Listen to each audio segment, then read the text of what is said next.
Sabbatai Zevi declared himself to be the Jewish Messiah in the year 1666.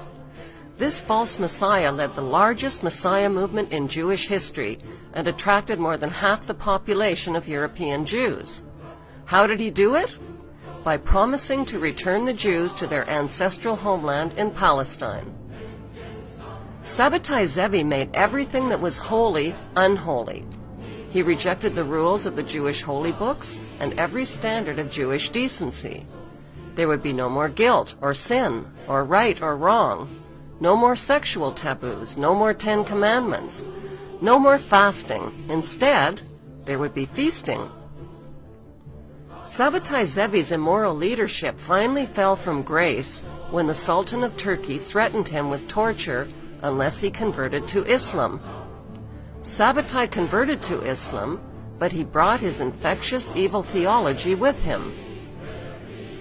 1 century later, Jacob Frank proclaimed himself to be the reincarnation of Sabbatai Zevi and the living Messiah for all Jews. Not even Sabbatai Zevi was as evil as Jacob Frank and his disciples. Jacob Frank rejected traditional Judaism. He reversed the truth and told his followers, since we can't all be saints, let's all be sinners. The best way to imitate God, said Frank, is to cross every boundary, transgress every taboo, and mix, as God did, the sacred with the profane. Orgies, incest, rape, and sexual intercourse with children, including sodomy on young boys, were no longer sinful.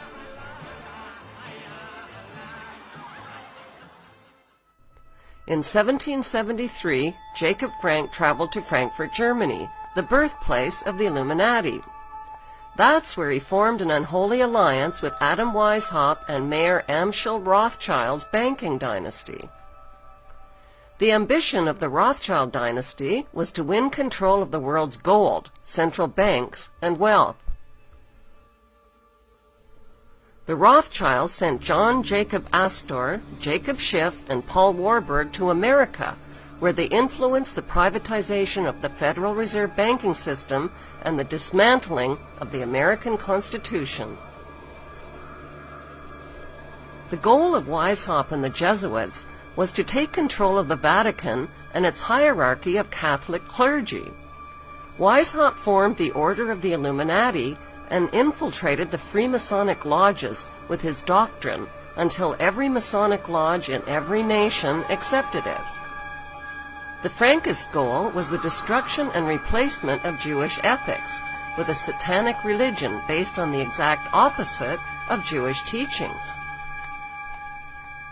When this unholy alliance of conscienceless men was seeded, a cancerous war against humanity erupted.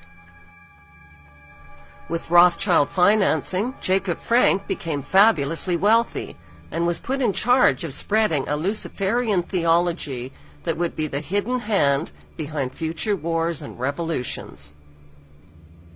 Jacob Frank's followers were called Sabbatean Frankists. They practiced witchcraft and occult rituals, including animal and human sacrifices. Lucifer, they declared, was the true God. The Sabbatean Frankists expanded their movement by masquerading as converts to other religions. They converted to Catholicism and to Islam, where they embedded themselves and spread their Luciferian infection as closeted crypto-Jews. The Frankists traded their wives and daughters with members and with powerful non-members who they needed to seduce into their cult. Jewish professor Gershon Scholem called Jacob Frank one of the most frightening men in Jewish history.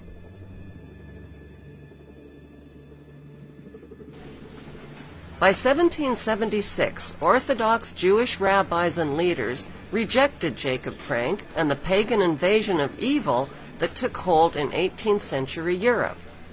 They declared Jacob Frank and his Luciferian followers to be heretics.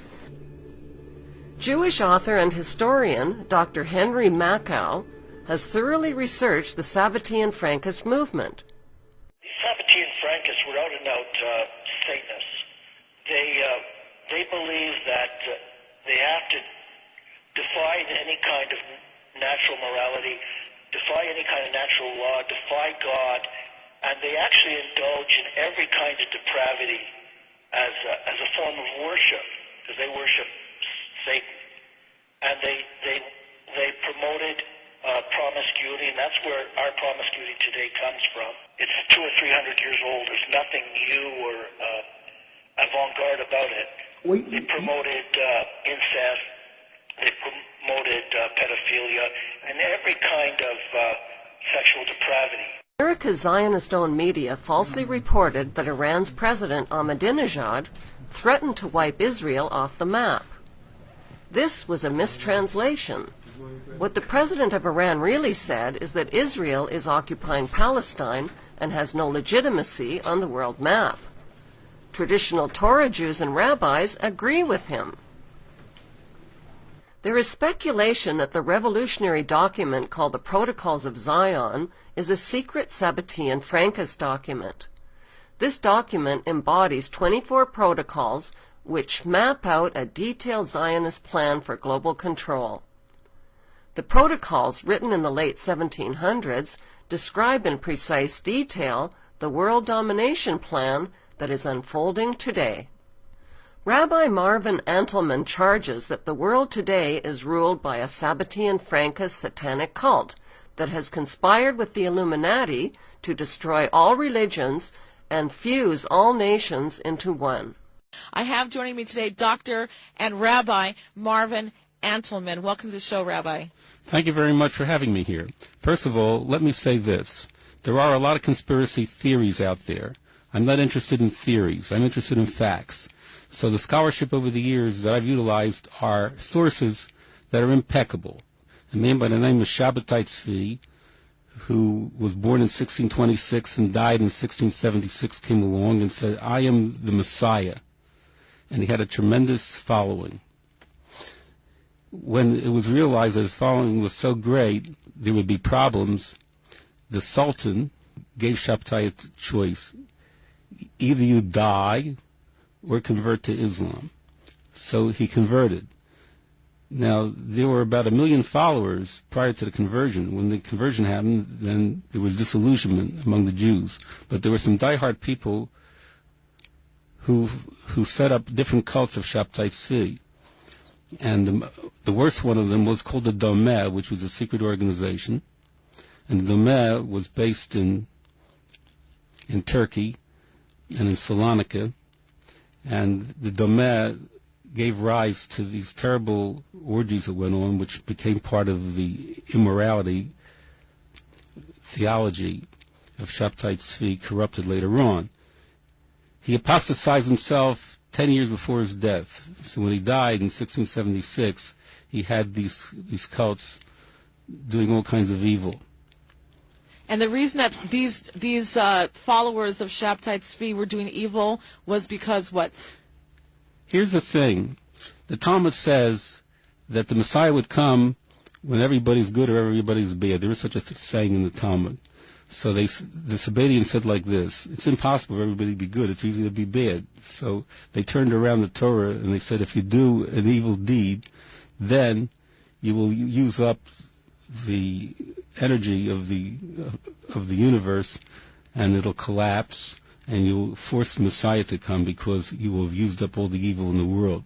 So whenever they engage in an orgy, they would make a bracha, and every day they would figure out a way to do as many sins as possible. Like if you eat chaylev, you're chayav karet. In other words, if you eat fat, according to the Torah, you're to be excommunicated from your people. So they would eat fat that was prohibited, non-kosher fat, from a kosher animal, which is chaylev, which is in that category, like eating blood from a kosher animal. So they would dafka do the opposite. They do the opposite in order to hasten the coming of the Messiah. After Shabbatai Tzvi died, one of the most powerful Sabbatian cults, as they were called, was a transformation of the Domeh, the most extreme cult, to Europe through an insidious person by the name of Jacob Frank. He died in 1791. Now the Frankists started to spread and take over entire communities and make them satanic. And you can actually trace a line historically, which I do in my book, to the CFR from Shabtai Tzvi, and another organization called the Illuminati, which was founded in 1776 by Adam Weishaupt.